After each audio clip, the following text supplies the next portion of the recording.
तो जैसा कि लास्ट एपिसोड में हमने देखा था कि कॉप्स हर्डिंग सेक्ट के दोनों कॉप्स किंग ने ओल्ड मॉन्स्टर्स के साथ फाइट शुरू कर दी है। वहीं दूसरी तरफ सभी कल्टीवेटर्स मिलकर कॉप्स हर्डिंग सेक्ट के हर एक शख्स का खात्मा कर चुके, मगर ओल्ड मॉन्स्टर उन दोनों कॉप्स किंग को हरा नहीं पाते और साथ ही उन्हें यूजिन की पावर को भी चेक करना था। तो ये दोनों बुड्ढे जानबूझकर उन कॉप्स किंग को हर्डिंग सेक्ट में लेकर आ जाते हैं, जिन्हें देखते साथ ही वहाँ मौजूद हर एक कल्टीवेटर भाग निकला। उन्हें पता था कि वो कॉप्स किंग का मुकाबला नहीं कर पाएंगे, जिसके चलते इन कॉप्स किंग को निपटने की जिम्मेदारी ज़ाओचेन और यूजिन पर आन पड़ी।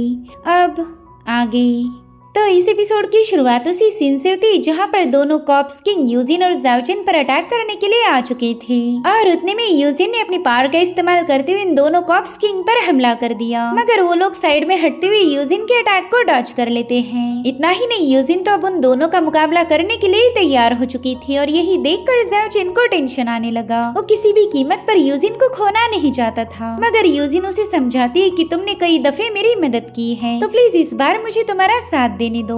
और इतना कहते साथ ही यूजिन का लुक पूरी तरह से बदल गया। वो स्पिरिट कॉप्स किंग के फॉर्म में आ चुकी है और इसी के साथ इन तीनों कॉप्स किंग के दरमियान एक जबरदस्त मुकाबला शुरू हो गया। वेल, उनमें से एक कॉप्स किंग यूजिन के अटैक को काउंटर करने लगा और वहीं पर दूसरा कॉप्स किंग उसे समझा रहा था कि तुम अपने ही लोगों को धोखा नहीं दे सकती। ये मत भूलो कि तुम कोई इंसान ना होकर हमारे जैसी ही डीमन हो, तो जल्दी से अपना फर्ज निभाओ और इन इंसानों को खत्म कर दो। मगर यूजिन वहाँ पर अपनी पावरफुल ऑरा को रिलीज करते हुए कहने लगी कि 10,000 सालों से दूसरे लोग हमें कंट्रोल करते आ रहे। तुम्हें तो किसी के हाथ की कठपुतली बनने का शौक होगा, लेकिन मैं तुम्हारी जैसी बिल्कुल नहीं। मैंने तो अपना स्पिरिचुअल कॉन्शियसनेस अवेकन किया है, इसलिए अब मुझे खुद के लिए फाइट करनी पड़ेगी। और अब यहाँ पर यूजिन ने अपनी डिमोनिक एनर्जी का इस्तेमाल करते हुए हजारों लाखों फ्लाइंग सोर्ड फॉर्म कर ली, जिसे देखते साथ ही कॉप्स किंग वहाँ से भागना शुरू कर देते हैं। वो उसे समझा रहे थे कि हम दो हैं और तुम अकेली हो, इसलिए हमारे साथ मुकाबला करने की गलती मत करना,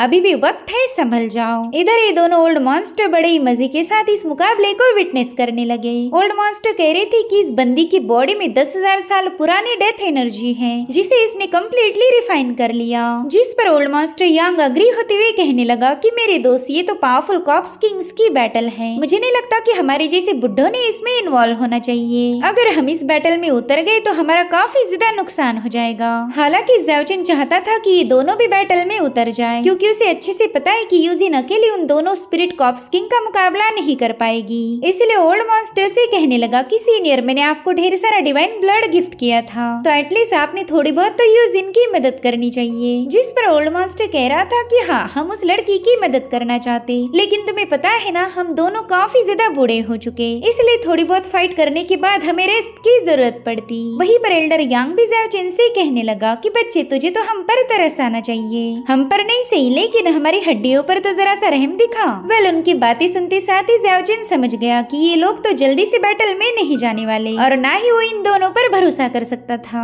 इसलिए ज़ाओचेन को अब कोई ना कोई तरीका ढूंढना होगा ताकि वो इस बैटल को हमेशा के लिए खत्म कर दे। वेल, यहाँ पर हम ज़ाओचेन के एक ट्रेजर को एक्टिवेट होता हुआ देख पाते हैं। अभी कौन सा ट्रेजर था ये हमें थोड़ी देर में पता चलेगा। वही दूसरी तरफ अकेली यूजिन उन दोनों कॉप्स किंग पर भारी पड़ गई। वो तो उनके स्लैश अटैक को बड़ी आसानी के साथ काउंटर करते हुए उन पर ही लाते जड़ने लगी और उतने में उनमें से कॉप्स किंग कहने लगा कि सबसे पहला तो हमें उस ज़ाओचेन को खत्म करना होगा। वो बंदा डिवाइन गॉड्स का डिसेंडेंट है, उसका डिवाइन ब्लड हमारे लिए एक बहुत बड़ा खतरा है, जो कि हमेशा हमारे सिर पर एक टंगी हुई तलवार जैसा मंडराता रहेगा। जो सुनते साथ ही उनमें से कॉप्स किंग सीधे ज़ाओचेन पर हमला करने के लिए रवाना हो गया, मगर यूजिन ने समय रहते वहाँ जाकर उस पर एक जोरदार हमला करते हुए उसे जमीन पर पटक दिया। वेल, यूजिन की इस हरकत से वो कॉप्स किंग काफी ज्यादा भड़क जाता है और अब यहाँ पर वो अपनी भयानक डिमोनिक एनर्जी को रिलीज करने लगा, जिससे पूरा के पूरा कॉप्स हर्डिंग सेक्ट शेक हो रहा था। और अब यहाँ पर हम एक डीमन अवतार को देख पाते हैं, जो कि जमीन को चीरते हुए बाहर आ गया। साथ ही वो सेकंड कॉप्स किंग उसके कंधे पर सवार था। ये देखते साथ ही पीपीलोंग तुरंत ही ज़ाओचेन को बताने लगा कि ये तो कॉप्स किंग का एक्सटर्नल इनकारनेशन है। तुम ऐसा भी कह सकते हो कि कॉप्स किंग ने अपने अवतार को फॉर्म कर लिया और अब वो अवतार अपनी पावर को कंबाइन करते हुए यूजिन पर अटैक करने की कोशिश में था। वहीं पर यूजिन भी अपने सोड फॉर्मेशन को एक्टिवेट करते हुए उस पर अपनी एनर्जी रिलीज कर देती है। साथ ही इसी एनर्जी का इस्तेमाल करते हुए यूजिन ने एक बहुत ही जायंट सोड को फॉर्म कर लिया और इस तरह से यूजिन की सोड और उस अवतार की पावर में एक जोरदार क्लैश हो जाता है, जिससे वहाँ पर एनर्जी का एक बहुत ही बड़ा एक्सप्लोजन हो गया। यहाँ पर ज़ाओजिन ने भी अपने ब्लड को सैक्रिफाइस करते हुए सोड को समन कर लिया। वेल यहाँ पर ज़ाओजिन का मकसद था कि एक कॉप्स किंग के साथ फाइट करना, ताकि दूसरे को यूजिन आसानी के साथ हैंडल कर पाए। हालांकि वो कॉप्स किंग ज़ाओजिन को इस बैटल में इंटरफेयर करता हुआ देखकर काफी ज्यादा भड़क गया। वो कह रहा था कि तू तो बस चौथी रैंकिंग का एक मामूली सा कल्टीवेटर है और अब वो कॉप्स किंग उस पर हमला कर पाए इससे पहले ज़ाओजिन ने उस पर अटैक करते हुए सीधे पिपीलोंग को बुला लेता है। और ये बात तो माननी पड़ेगी कि आज पिपीलोंग काफी ज्यादा जोश में है। वो काफी जोरों के साथ रोर करते हुए सीधे ज़ाओजिन के पास पहुंच जाता है और फिर ज़ाओजिन उस पर सवार हो गया। वेल यहाँ पर ज़ाओजिन ने जानबूझकर उस कॉप्स किंग पर हमला किया था ताकि वो ज़ाओजिन को फॉलो करने के लिए मजबूर हो जाए, और होता भी बिल्कुल ऐसे ही। कॉप्स किंग बड़ी गुस्से में ज़ाओजिन को फॉलो कर रहा था। वहीं पर ज़ाओजिन जानबूझकर ओल्ड मॉन्स्टर की तरफ भागने लगा ताकि कॉप्स किंग के सारे अटैक इन ओल्ड मॉन्स्टर पर हो जाए। वो कह रहा था, सीनियर मेरे ख्याल से इतना आराम आपके लिए काफी हो गया, अब जल्दी से जंग में शामिल हो जाओ। तो अब ओल्ड मॉन्स्टर भी फटाफट से कॉप्स किंग का मुकाबला करने के लिए रवाना हो गए। यहाँ पर एल्डर यांग ने अपना आर्टिफैक्ट बाहर निकाल लिया था, जो कि बड़ी ही आसानी के साथ उस कॉप्स किंग के हमलों को डिस्ट्रॉय कर देता है। और इसी वजह से वो कॉप्स किंग काफी ज्यादा भड़क गया। अब वो भी अपनी एनर्जी का इस्तेमाल करते हुए अपने अवतार को समन कर लेता है। यानी कि अब यहाँ पर दो कॉप्स किंग और उनके दो अवतार मौजूद थे और इस अवतार फॉर्म ने वहाँ आते साथ ही ओल्ड मॉन्स्टर पर एक जोरदार चमाट लगा दी, जिसके एक ही थपड़े में ये दोनों ओल्ड मॉन्स्टर पवेलियन पर जाकर पटक गए। वो कॉप्स किंग ज़ाओजिन से कहने लगा कि अगर तू डिवाइन गॉड का डिसेंडेंट हुआ तो क्या हो गया, यहाँ पर इमॉर्टल्स भी मारे जाते तो तेरी भला क्या ही औकात। और अब यहाँ पर उस कॉप्स किंग ने बड़े गुस्से में आकर अपनी इवल एनर्जी को रिलीज करना शुरू कर दिया। उस स्मोक में से हम कई सारे स्कल्स को फॉर्म होता हुआ देख पाते हैं, जो देख ज़ाओजिन भी थोड़ा सा हैरान था। और उतने में यूजिन ने उस कॉप्स किंग के फॉर्म पर एक जोरदार स्लैश अटैक रिलीज कर दिया, जिसके चलते वो अवतार फॉर्म एक्सप्लोड होकर उसका किस्सा खत्म हो गया। मगर तब तक उस कॉप्स किंग ने सोल क्रशिंग टेक्निक को एक्टिवेट कर लिया था, जिसके चलते वहाँ मौजूद हर एक चीज उस स्कल की तरफ आगे बढ़ने लगी। इनफैक्ट ज़ाओजिन का भी खुद पर बिल्कुल भी बस नहीं था, वो बड़ी ही तेजी के साथ उस स्कल की तरफ खींचा जाने लगा। ये देखकर पिपीलोंग काफी ज्यादा पैनिक हो जाता है। वो समझ गया था कि अगर ज़ाओजिन उस स्कल के मुंह में चला गया तो उसकी सोल क्रश हो जाएगी, इसलिए पिपीलोंग ज़ाओजिन को बचाने के लिए आगे बढ़ने लगा। मगर उसी वक्त ज़ाओजिन की बॉडी पर मौजूद एक ट्रेजर एक्टिवेट हो जाता है। हालांकि तब तक काफी ज्यादा देर हो गई, क्योंकि ज़ाओजिन ऑलरेडी उस स्कल के मुंह में ट्रैप हो चुका था। अब ये देखकर ओल्ड मॉन्स्टर, यूजिन और पिपीलोंग काफी ज्यादा पैनिक हो गए। उन्हें डर था कि कहीं ये स्कल ज़ाओजिन की सोल को क्रश न कर दे। वेल इनमें से सबसे ज्यादा टेंशन आया था यूजिन को। उसका ज़ाओजिन के साथ इमोशनल बॉन्ड था, जिसके चलते वो काफी ज्यादा पैनिक हो गई। उसे डर लग रहा था कि कहीं वो ज़ाओजिन को खो ना दे। और इसी दरमियान यूजिन की डेथ एनर्जी उस पर हावी हो गई। उसका तो खुद की बॉडी पर अब जरा भी कंट्रोल नहीं रहा, और फिर उसने जोर जोर से चिल्लाते हुए अपनी भयानक एनर्जी को रिलीज करना शुरू कर दिया। वेल ये एनर्जी इतनी ज्यादा डोमिनेटिंग थी कि उसने उस पूरे इलाके को ही तबाह कर दिया। अब इसी यहीं पर कट होकर हम ज़ाओजिन को देख पाते, जो कि एक अलग ही दुनिया में पहुंच चुका था। यहाँ पर ज़ाओजिन बेहोशी की हालत में था कि तभी एक हिरन ने उसे नींद से उठा दिया। अब ज़ाओजिन तो इस जगह को देखकर काफी ज्यादा हैरान था। वो कहता है कि थोड़ी देर पहले ही मैं कॉप्स हर्डिंग सेक्ट में था, फिर मैं अचानक से यहाँ पर कैसे पहुँच गया, और आखिर ये लोकेशन है क्या। वेल ज़ाओजिन के सामने एक दरख्त था और उसे ऐसा फील होता है कि उसका इस पेड़ के साथ कोई ना कोई कनेक्शन है। इसलिए ज़ाओजिन ने कंफ्यूज होकर उस जगह को एक्सप्लोर करना शुरू कर दिया। उसके दिमाग में कई सारे सवाल थे, और उतने में ज़ाओजिन की नजर पड़ी डिवाइन जेड हैंड पर। वो कह रहा था कि ये तो वही गॉड का पाम है जो कि डोंगचू के अंडरग्राउंड एरिया में मौजूद था। मगर जैसे ही ग्रेट डीमन अपीयर हुआ, तब मेरा हावी बोर ये जेड पाम पूरी तरह से वैनिश हो गए। मुझे तो लगा था कि ग्रेट डीमन ने इन दोनों ट्रेजर्स पर कब्जा किया होगा, तो मुझे इस जेड पाम को यहाँ देखने की बिल्कुल भी उम्मीद नहीं थी। पता नहीं ये जगह कौन सी है। सो गाइस, आपको याद ही होगा कि ज़ाओजिन के पास एक जेड रुई नाम का का ट्रेजर था। तो ये जगह उसी ट्रेजर की इनर स्पेस है। तब तक ज़ेओजिन उस जेड पाम के पास पहुंच जाता है। उसे इस पाम से कोई भी अनयूजुअल ऑरा महसूस नहीं हो रही थी, मगर उसे इतना तो पता है कि ये जेड पाम अपने आप तो यहाँ पर नहीं आया होगा, यानी कि यहाँ पर कोई और भी मौजूद है। साथ ही साथ इस जगह पर बहुत ही स्ट्रॉन्ग स्पिरिचुअल एनर्जी थी जो कि मॉर्टल वर्ल्ड में पाई नहीं जाती। और उतने में वहाँ पर एक बंदी अपीयर हो गई। वो वहाँ आती साथ ही ज़ेओजिन को बता रही थी कि मैंने आज तक न जाने कितनी सारी बैटल्स में पार्टिसिपेट किया। भले ही मेरी बॉडी डिस्ट्रॉय हो गई और सोल शैटर हो गई, लेकिन मेरी स्पिरिट पर उसका कोई असर नहीं हुआ। मेरी स्पिरिट ने न जाने कितनी सारी रिइंकार्नेशन साइकिल को विटनेस किया होगा, लेकिन हमेशा मेरी एक ही चाह थी कि एक दिन तुमसे मिल पाऊं। और देखो आज वो दिन आ ही गया, तुम खुद होकर मुझसे मिलने चले आए। जिस पर ज़ेओजिन कह रहा था कि मैं आपसे मिलने नहीं आया, बल्कि आपने खुद होकर मुझे यहाँ पर ट्रैप किया है। तो बताइए क्या आप मुझे जानती हो? जिस पर वो बंदी कह रही थी ना, मैं तो तुम्हें नहीं जानती, मुझे तो बस इतना पता है कि तुम्हारी बॉडी मेरे लिए एक सुटेबल वेसल है जिसमें मैं कई सालों से रहती आ रही। बल यहाँ पर ज़ेओजिन दिल ही दिल में सोच रहा था कि चलो मेरा ये दाव काम आ गया। मैंने जानबूझकर जेड रुई की पावर को एक्टिवेट कर दिया था और फाइनली जेड रुई की ओनर मेरे सामने आ गई। जिसके बाद उस बंदी से कहने लगा कि मेरे ख्याल से आप मेरी जेड रुई ट्रेजर की स्पिरिट हो। तो बंदी उससे कहने लगी कि तुम्हारा अंदाजा सही भी है और गलत भी।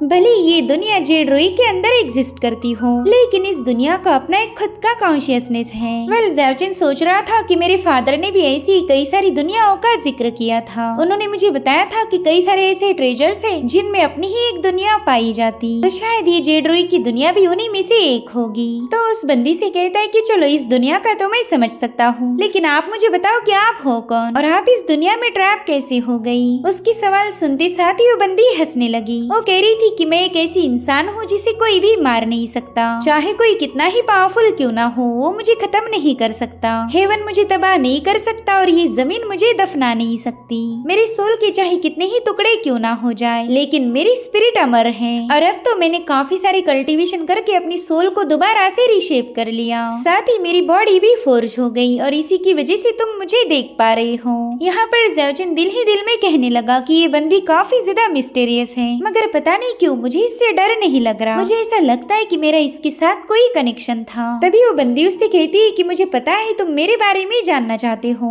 मगर इस दुनिया में ऐसे अनगिनत सवाल हैं जिनके जवाब किसी के पास नहीं होंगे। कुछ लोग तो सवालों के जवाब ढूंढने में अपनी पूरी जिंदगियां गुजार देते हैं, मगर फिर भी उनके हाथ कुछ नहीं लगता। तुम्हें तो फॉरबिडन एरा के ग्रेटेस्ट डीमन गॉड दुगुबाइटियन के बारे में पता ही होगा। वो तो इतना ज्यादा महान था, मगर वो भी सारे सवालों के जवाब ढूंढ नहीं पाया। जिस पर ज़ेओजिन कहने लगा कि मेरे ख्याल से आप एंशिएंट एरा से बिलोंग करने वाली कोई डिवाइन एंटिटी हो और यही वजह है कि आप 10,000 सालों बाद भी एग्जिस्ट कर पा रही। तो हो सकता है आपके पास मेरे सवालों के जवाब होंगे। क्या आप मुझे बता सकते हो कि यहाँ पर 10,000 साल पहले क्या हुआ था? जिस पर वो बंदी कह रही थी कि तुम्हें हर एक चीज जानने की कोई जरूरत नहीं, क्योंकि जिन्हें भी सच्चाई पता चली फिर उन्हें डीमन और गॉड के कब्रिस्तान में जाना पड़ा, और मुझे बिल्कुल नहीं लगता कि तुम इतनी जल्दी मरना चाहोगे। वेल इस बंदी की बातें सुनकर ज़ेओजिन काफी ज्यादा कंफ्यूज हो गया। उसे इतना तो पता चला कि अगर वो 10,000 साल पहले क्या हुआ था इस सवाल का जवाब जानेगा तो मारा जाएगा। वेल यहाँ पर वो बंदी उससे कह रही थी कि मुझे अभी आराम की जरूरत है ताकि मैं अपनी सारी स्ट्रेंथ को गैदर कर पाऊँ। अरे वो बंदी वहाँ से जाने वाली थी कि तभी ज़ेओजिन उससे कहने लगा कि सीनियर प्लीज मेरी मदद कीजिए। आपको तो पता ही होगा कि वो दोनों कॉप्स किंग काफी ज्यादा पावरफुल हैं, तो प्लीज उन्हें खत्म करने में मेरी मदद कीजिए। तो बंदी भी इसके लिए राजी हो गई। वो कह रही थी ऑफ कोर्स मैं तुम्हारी हेल्प करूंगी, लेकिन यहाँ पर मैं बस तुम्हें 2 ही चीजें दे सकती हूँ। मैं कई सालों से तुम्हारी बॉडी में रहती आई हूँ, तो इतना तो मैं तुम्हारे लिए कर ही सकती। तुम यूँ समझ लो कि मेरी तरफ से तुम्हारे लिए पेमेंट है।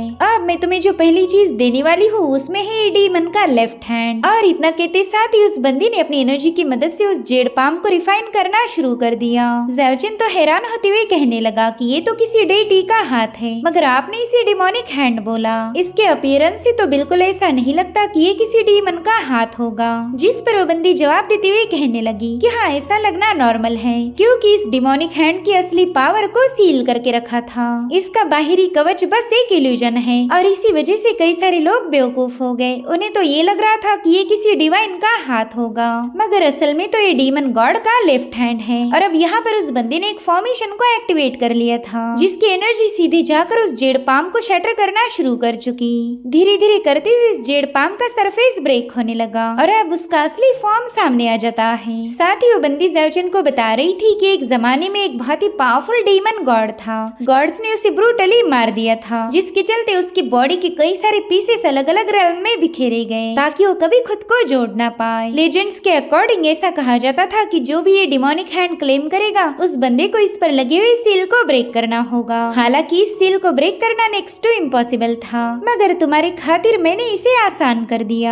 अब तुम बड़ी आसानी के साथ डीमन गॉड के लेफ्ट हैंड की पावर को यूज कर पाओगे। भले ये डिमोनिक हैंड काफी ज्यादा पावरफुल है, लेकिन मैं नहीं चाहती कि तुम पूरी तरह से इस पर निर्भर हो जाओ। तुम्हें अपनी भी पावर्स का इस्तेमाल करना पड़ेगा। तो इसी वजह से मैंने इस हेवनली डिमोनिक हैंड पर एक और रेस्ट्रिक्शन सेटअप किया है। उस रेस्ट्रिक्शन के होने की वजह से तुम इस डिमोनिक हैंड को बस 3 बार ही यूज कर पाओगे। मगर एक बात याद रखना, ये ट्रेजर हमेशा तुम्हारे पास नहीं रह सकता। जब भी डीमन गॉड की स्कल पर लगाया हुआ सील हट जाएगा, तब ये डिमोनिक हैंड अपने आप अपने मालिक के पास लौट जाएगा। तुम चाहकर भी इसे रोक नहीं पाओगे। मगर अच्छी खबर ये है कि फिलहाल के लिए तुम इसका इस्तेमाल कर पाओगे। खैर, ये तो हो गया पहला तोहफा। अब मैं तुम्हें एक और तोहफा देने वाली हूँ। वेल, तुम्हें दूसरा गिफ्ट मिलने वाला है हावीबो, जो कि तुम्हारा फेवरेट था।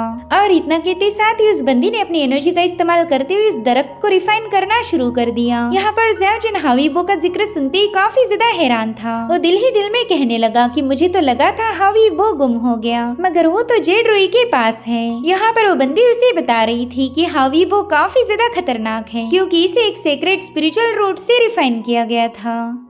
वेलो रूट थे प्रिमोर्डियल गॉड ट्री के, और यही चीज हावीबो को सबसे ज्यादा स्पेशल बनाती। वो इस दुनिया में मौजूद हर एक ट्रेजर से बढ़कर है। इनफैक्ट हावीबो तो मॉर्टल रल्म में बिलोंग ही नहीं करता, इसने तो हेवनली रल्म में रहना चाहिए। इसी वजह से मैं हावीबो को तुम्हारी पीठ पर सील कर रही हूँ। जिस दिन तुम डिवाइन रल्म में एंटर करोगे, उस दिन तुम हावीबो को आजाद करने का तरीका भी ढूंढ लोगे। तुम्हें बस इस पर लगे हुए सील को ब्रेक करना होगा। और देखते ही देखते हावीबो की सारी पावर ज़ाओजिन की बॉडी में समाने लगी, जिससे तो ज़ाओजिन को काफी ज्यादा तकलीफ हो रही थी। आफ्टर ऑल ये एक स्पेशल दरख्त की पावर है जो कि हजारों साल पुराना था। सब यहाँ पर हम ज़ाओजिन की बॉडी पर हावीबो के मार्क्स देख पाते हैं। जब ज़ाओजिन हेवनली रल्म में जाएगा, उस वक्त वो इस सील को हटाकर हावीबो का इस्तेमाल कर पाएगा। मगर ज़ाओजिन काफी ज्यादा नाराज था। भले ही हावीबो उसे मिल चुका है, लेकिन कॉप्स किंग को खत्म करने के लिए वो हावीबो का यूज नहीं कर सकता। यहाँ पर वो बंदी अपने डिवाइन पावर का इस्तेमाल करते हुए ज़ाओजिन से कहने लगी कि चलो अब तुम्हारी दुनिया में वापस चले जाओ, यहाँ पर मुझे आराम करना है। और फिर जैसे उसकी डिवाइन पावर ज़ाओजिन पर रिलीज हुई, वो काफी तेजी के साथ वहाँ से बाहर जाने लगा। बस कुछ ही सेकंड्स के अंदर उसने सीधे पिपीलोंग के सिर पर छलांग लगा दी। यहाँ पर पिपीलोंग गुस्से में पूछ रहा था कि किसने मेरे सिर पर कूदने की जुर्रत दिखाई। साले जल्दी से मेरे सिर से उतर जा, इस पर बस ज़ाओजिन ही सवार हो सकता। तो ज़ाओजिन उसे बताने लगा कि हाँ, तेरा बाप वापस आ गया। उसकी आवाज सुनते साथ ही पिपीलोंग हैरान हो गया। वो कहते हैं ज़ाओजिन तू जिंदा है? अरे यार, मुझे तो लगा था तो निपट गया। जिस पर ज़ाओजिन कह रहा था कि इतनी जल्दी तो मैं तेरा पीछा नहीं छोड़ने वाला। मुझे तो बस एक ही बात समझ नहीं आ रही कि तुम मैदान छोड़कर क्यों भाग रहे। तुम्हें पता है ना, वो कॉप्स किंग काफी ज्यादा पावरफुल है। यूजिन अकेले उनसे डील नहीं कर पाएगी, इसलिए मुझे जल्दी से यूजिन के पास लेके चलो। जिस पर पिपीलोंग कह रहा था, मेरे भाई सच बताना कि तुझे मरने की इतनी ज्यादा इच्छा हो रही है? वहाँ जाना यानी अपनी मौत को बुलावा भेजना, इसलिए मैं तो वहाँ पर नहीं जाने वाला। और वैसे भी तुम इतनी ज्यादा पावरफुल नहीं हो कि तुम पर भरोसा किया जाए। जिस पर ज़ाओजिन कह रहा था कि मैं कोई बेवकूफ नहीं जो तुझे बेवजह मौत के मुंह में भेजूंगा। अगर मैं बोल रहा हूँ कि वापस चलो तो तुझे वापस चलना पड़ेगा। सो फाइनली पिपीलोंग ने भी यू टर्न ले लिया। इधर यूजिन अकेली ही कॉप्स किंग का मुकाबला कर रही थी, मगर वो इन दोनों कॉप्स किंग के सामने अकेली पड़ गई, जिसके चलते यूजिन की पावर अब ऑलमोस्ट डिप्लेट हो चुकी थी। साथ ही वो कॉप्स किंग उस पर अटैक करते हुए कहने लगा कि अभी भी वक्त है, हार मान जाओ। जितनी लंबी ये फाइट चलेगी उतने ही तुम्हारे हारने के चांसेस बढ़ते जाएंगे। और फिर उस कॉप्स किंग ने यूजिन को काफी पीछे पुश कर दिया। वेल, यहाँ पर दूसरा कॉप्स किंग कहने लगा कि यूजिन की पावर अब आउट ऑफ कंट्रोल हो चुकी है। थोड़ी देर में खुद को भी खत्म करेगी और हमें भी अपने साथ ले जाएगी। और होता भी बिल्कुल वैसे। यूजिन की बॉडी से बहुत ही स्ट्रॉन्ग डेथ एनर्जी रिलीज हो रही थी, जिससे वो दोनों कॉप्स किंग पीछे की तरफ पुश हो गए। अब उनके पास बस एक ही चॉइस थी, यूजिन को खत्म करना। तो उन दोनों कॉप्स किंग ने अपनी अपनी पावर्स का इस्तेमाल करते हुए वहाँ पर पोर्टल ओपन कर लिए, जिसमें से बहुत ही खतरनाक डिमोनिक हैंड्स बाहर आ रहे थे। वेल यहाँ पर इन दोनों जायंट हाथों ने मिलकर एक एनर्जी का बॉल क्रिएट कर लिया था, जिसकी फोर्स काफी तेजी के साथ यूजिन को सप्रेस करने लगी और अब वो डिमोनिक हैंड यूजिन को क्रश करने के लिए उसके काफी करीब पहुंच गए। अगर यूजिन इसे रोक नहीं पाई तो खुद ही मारी जाएगी, लेकिन ज़ाओचिन के होते हुए ये तो पॉसिबल नहीं। वो अपनी लवर को बचाने के लिए वहाँ पर पहुंच चुका था। वेल यहाँ पर ज़ाओचिन ने डीमन गॉड के लेफ्ट हैंड को एक्टिवेट कर लिया था। उसके ऐसा करते साथ ही आसमान में एक बहुत बड़ा टोर्नेडो अपीयर हो गया और उसी टोर्नेडो को चीरते हुए हम डीमन गॉड के हाथ को देख पाते हैं। उस हाथ से रिलीज होने वाले एनर्जी फ्लक्चुएशंस काफी ज्यादा डोमिनेटिंग थे, तो उसने बड़ी आसानी के साथ कॉप्स किंग ने क्रिएट किए हुए दोनों हाथों को डिस्ट्रॉय कर दिया। वेल इस नजारे को देखते साथ ही स्पिरिट कॉप्स किंग के तो होश ही उड़ गए। उन्हें तो समझ नहीं आ रहा था कि ज़ाओचिन के पास ऐसी भयानक डिमोनिक पावर कहां से आ गई। वहीं पर ज़ाओचिन अपने कूल अंदाज में इन दोनों कॉप्स किंग को अपने डिमोनिक हैंड के नीचे सप्रेस करने लगा। वो दोनों कॉप्स किंग इस प्रेशर को हैंडल करने की पूरी कोशिश कर रहे थे, मगर डीमन गॉड की पावर के सामने इनकी एक न चली। वो दोनों बड़े ही ब्रूटली कुचल दिए गए। साथ ही साथ वहाँ पर हम एक जोरदार एक्सप्लोजन भी देख पाते हैं, जिसने कॉप्स हर्डिंग से को निस्तनाबूद कर दिया। इनफैक्ट वहाँ रिलीज होने वाली ऑरा से तो ये दोनों ओल्ड मॉन्स्टर पतंगे जैसे फ्लाई करने लगे। इतना ही नहीं, ज़ाओचिन का भी खुद अपनी बॉडी पर कंट्रोल नहीं था। हालांकि पिपीलोंग ने फटाफट से जाकर अपने दोस्त को कैप्चर कर लिया। सो ये है ज़ाओचिन के नए ट्रेजर की पावर, जो कि काफी ज्यादा भयानक थी। मगर बड़े अफसोस की बात है कि ज़ाओचिन इसका लगातार इस्तेमाल नहीं कर पाएगा, क्योंकि जेड रूई ने इस पर एक रेस्ट्रिक्शन सेटअप किया था। अब सब कुछ शांत हो गया, ये बैटल फाइनली खत्म हो गई। साथ ही ज़ाओचिन ने जैसे ही यूजिन का नाम पुकारा, उसकी डिमोनिक एनर्जी अपने आप वैनिश होने लगी। वो तो काफी ज्यादा खुश होकर तुरंत ही ज़ाओचिन के पास पहुंच जाती है। यहाँ पर वो ज़ाओचिन से कहने लगी कि मुझे तो लगा था कि मैंने तुम्हें खो दिया। वहीं पर ज़ाओचिन को भी खुशी मिल रही थी कि यूजिन उसकी इतनी ज्यादा फिक्र करती है। साथ ही यहाँ पर यूजिन ने उन दोनों कॉप्स किंग की डिमोनिक कोर को भी हासिल कर लिया, जो कि एक्सट्रीमली पावरफुल है। वहीं पर ज़ाओचिन अपने हाथ को देखते हुए कहने लगा कि मैंने तो कभी इमेजिन भी नहीं किया था कि उस डीमन गॉड के हाथ में इतनी ज्यादा पावर होगी। इसकी एक ही स्ट्राइक तबाही मचाने की ताकत रखती। तो जाहिर सी बात है, जेड रूई ने कुछ सोच समझकर ही इस पर रेस्ट्रिक्शन सेटअप किया होगा। सो इस तरह से फाइनली ज़ाओचिन ने कॉप्स हर्डिंग सेक्ट का नामो निशान मिटा दिया। कई सौ सालों बाद ये सेक्ट राइज हुआ था, मगर ज़ाओचिन ने उन्हें दोबारा से सुला दिया, क्योंकि इस सेक्ट के डिस्ट्रॉय होने में ही इस दुनिया की भलाई थी। और इसी के साथ एपिसोड यहीं पर एंड हो जाता है। Thank you so much for watching. Bye bye, take care.